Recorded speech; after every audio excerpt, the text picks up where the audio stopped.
Alam mo ba yung bahay ng lolo ko? Sobrang laki. Oh, gano'ng kalaki? Pumasok ako doon, umaga pa lang. Nakalabas ako doon, gabi na. Ganun kalaki yung bahay ng lolo ko. Sus! Eh nagkandaligaw-ligaw pa ako doon eh. Gumamit pa ako ng mapa para lang makalabas. Yan lit pala ng bahay ng lolo mo eh. Tch, bakit? Gano'n ba kalaki bahay ng lolo mo? Yung bahay ng lolo ko sobrang laki. Pumasok siya 2015. Hanggang ngayon, di pa rin siya nakakalabas.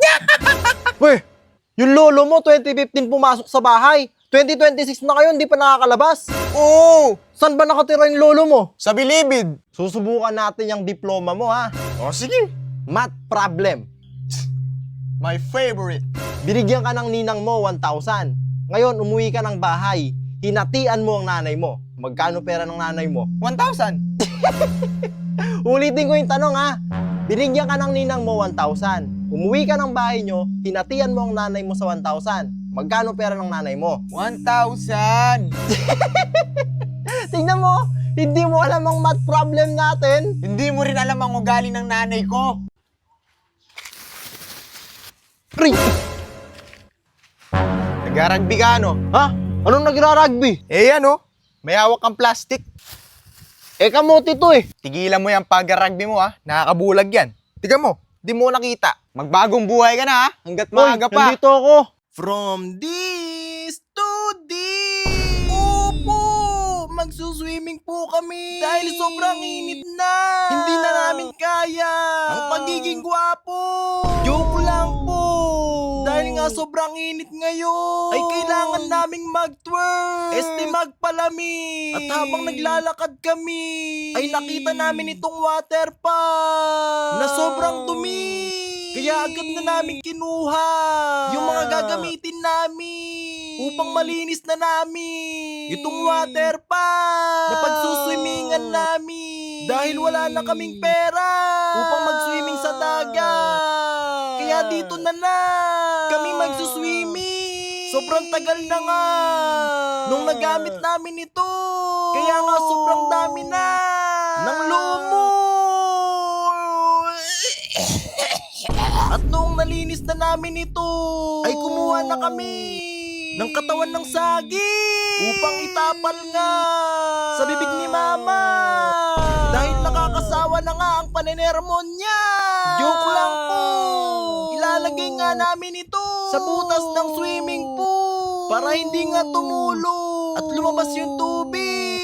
Pagpasensyaan nyo na nga itong pangit na swimming pool namin dahil wala pa kaming pera pangpahukay sa dagat na gagawin namin. Buti na lang mababaw lang itong swimming pool namin dahil hindi kami marunong lumangoy at marunong lang kaming malunod.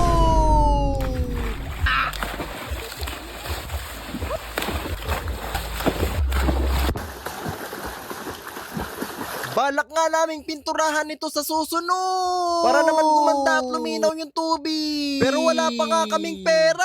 Sa mga gustong tumulong nga sa pagpapaganda ng swimming pool namin, ay isend nyo na lang sa Gcash. Minimum of 1,000 pesos.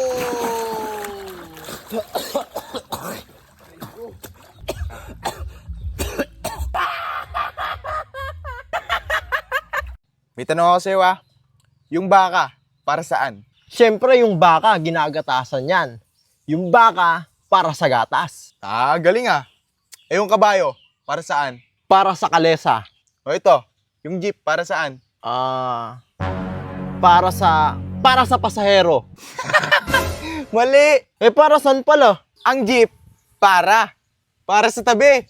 Manong! O ito, anong hayop yung may dalawang paa na nangingitlog? Siyempre, manok. Galing ah. O ito, ano naman yung hayop na may 4 na paa tsaka 2 sungay na makikita sa bukid? Dali naman yan. Siyempre, kalabaw. O sige ito, ano naman yung hayop na may 8 paa, 4 na sungay na makikita sa bukid? 8 paa, 4 na sungay na makikita sa bukid. Meron bang ganun? Ayan ang sinasabi ko sa'yo. Siyempre meron. No, sige ano. Siamese twins na kalabaw.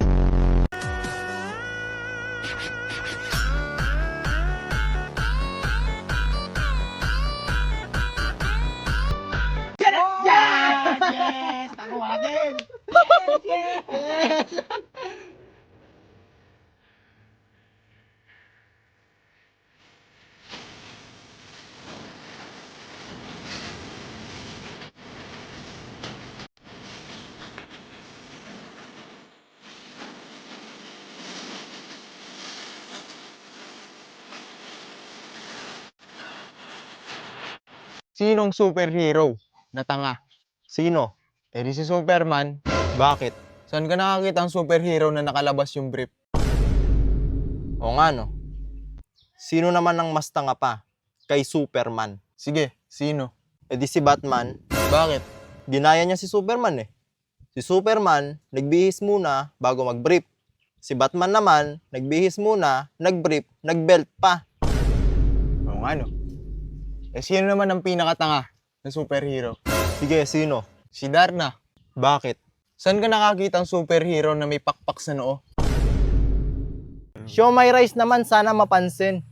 Ayoko. Nung huli, kumanta kami Malunggay Pandesal, binash nyo kami. Ngayon naman, show my rice. Hindi na kami mauto. Uy, ano Hindi na. yan? Ano yan? Pinapakata tayo, show my rice. Ano yan? Shumai rice. Show my rice. Shumai rice. Shumai, shumai. Shumai rice. Shumai, shumai. Ako ay nagugutom, gusto ko shumai rice. Shumai. Shumai rice. Shumai, shumai. Shumai rice. Shumai, shumai. Ako ay nagugutom, gusto ko shumai rice. Alam nyo ba mga idol na kung ganito kayo magsuot ng tsinelas o kaya ganito ay mali pala ang ginagawa nyo? Dahil kung ganito nga kayo magsuot ng tsinelas mga idol ay napakadelikado nito para sa ating mga paa. Dahil maaari nga tayong makaapak ng matitigas na bagay at pwedeng magdulot ng sugat sa ating mga paa. Dahil ang tamang pagsuot pala ng tsinelas mga idol ay dapat isuot natin ito sa ating mga talampakan upang maproteksyonan nga tayo nito sa anumang uri ng bagay na pwedeng tumusok sa ating mga paa. Sa paraan nga na ito mga idol ay makakapaglakad na tayo ng maayos at ligtas. Kaya follow for more tutorial mga idol. Sabi ng teacher ko, kung sino mang unang makakasagot ng tanong niya, unang uuwi. O tapos, Yung ginawa ko, binato ko yung bag ko sa kanya. Tinanong niya kung sino yung nagbato. Sabi ko, ma'am ako, bye-bye! tapos sana sinabi mo, Ma'am, see you tomorrow, pero di ka papasok bukas.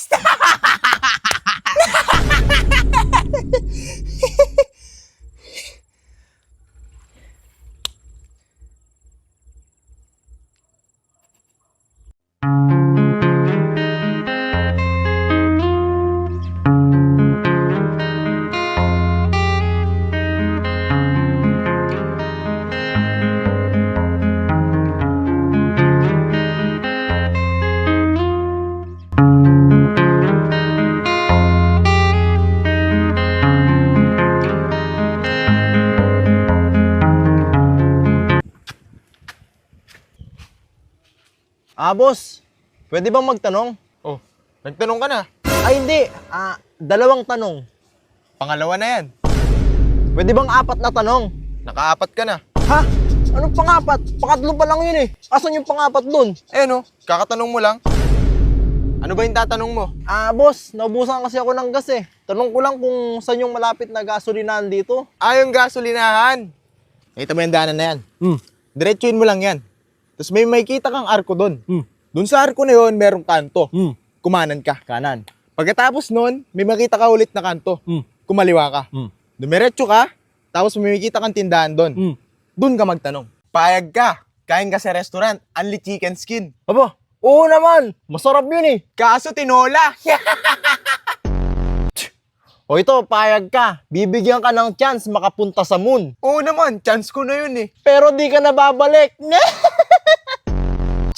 Ito, payag ka, magmumura na yung gas. Oo naman. Kaso mumurahin kita.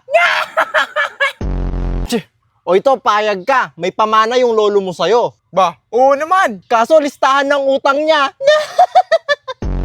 Ito, payag ka. 500,000 sahod mo isang buwan. Siyempre naman, ang laki niyan eh. Kaso yung boss mo, di payag. Boy, anong masasabi mo sa mga basher mo? Yan o, masasabi ko sa mga basher ko. Oh. Hindi lang ako nagpapagupit eh, kaya ganyan yung asal nyo sa akin eh. Magpapagupit na ako ngayon, boy. Hintayin nyo lang. Excited ka na? Oo, siyempre, excited na ako. Sino oo. magiging kamukha mo? Daniel Padilla. O tara, tara. Ano? Patay ang gupit mo. Diyos ko po! Post kayo sa susunod na kumakanta kayo para ma-amaze kami sa boses nyo. Kukak. Ay, sorry idol, di man po kami marunong kumanta eh. Malunggay pandesal. Malunggay pandesal. Malunggay pandesal. Ay! Come on!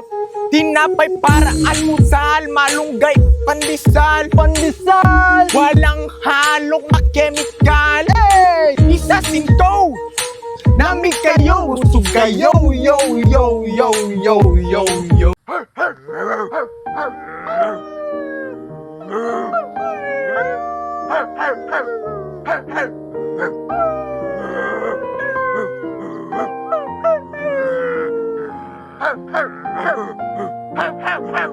Alam nyo ba mga idol na hindi pala ganito ang tamang pagbalat ng saging, na kung saan nga ay ginagamitan pa natin ito ng kutsilyo na nagpapatagal lalo sa ating trabaho, at kung magkakamali nga tayo ay siguradong mahihiwa ang ating mga kamay, dahil ang tamang pagbalat pala ng saging mga idol ay hahawakan lamang natin ng itaas na parte nito at dahan-dahan lamang nating ibaba ang mga balat ng saging. Sa paraan nga na ito mga idol ay hindi na tayo gagamit ng kutsilyo at may enjoy na natin ng ligtas ang ating pagkain. Kaya follow for more tutorial mga idol.